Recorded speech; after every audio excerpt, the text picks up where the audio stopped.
يوم الفراق بكى الصحاب وسال دمع الشوق خضب وجنتي.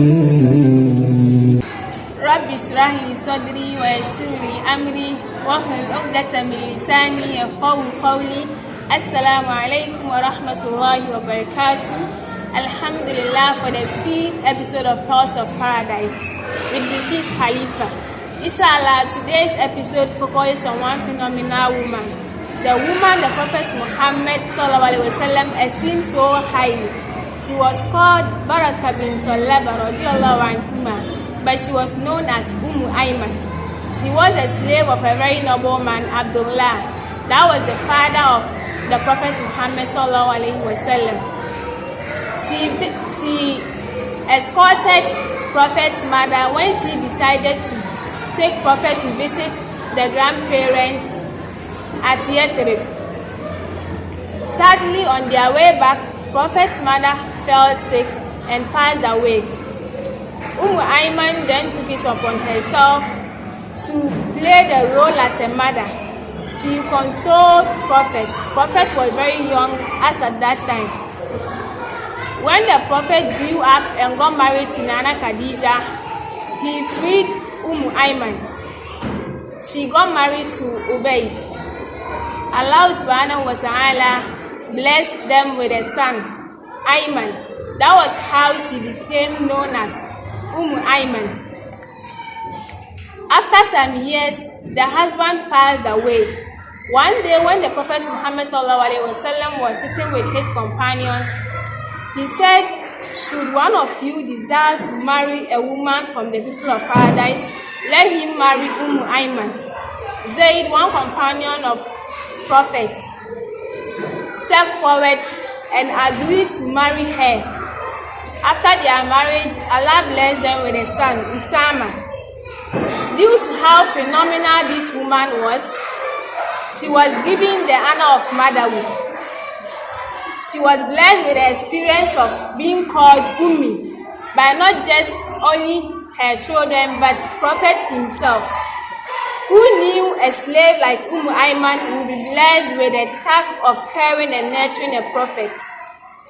Regardless of she being a slave, Allah subhanahu wa ta'ala blessed her to nurture a prophet.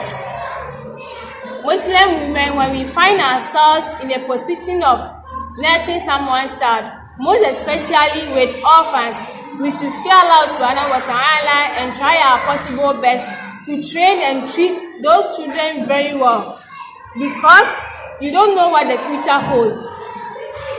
You need to honor your responsibilities very well so that Allah subhanahu wa ta'ala will bless you abundantly. Plus, since associated with Ayman, it was reported in one history book, Tabqat Ibn Sa'd. It was mentioned in that book that during her migration from Mecca to Medina, she experienced a very severe test. She thought that she would even die. There were no signs of water in that vicinity. Sadly, Allah subhanahu wa ta'ala sent a bowl of water that was tied with a very pure white rope, and it was descending gradually towards her. It landed in front of her and she drank to quench her thirst. She said after drinking that water, she never experienced any thirst for the rest of her life. Upon reaching Medina, she didn't complain of any fatigue. She walked all the way from Mecca to Medina barefooted without any source of transportation. When she got there, all the feet got swollen, but she didn't complain of any hardship or any fatigue. This was due to how pious this woman was, how she dedicated her whole life to Islam and Allah subhanahu wa ta'ala.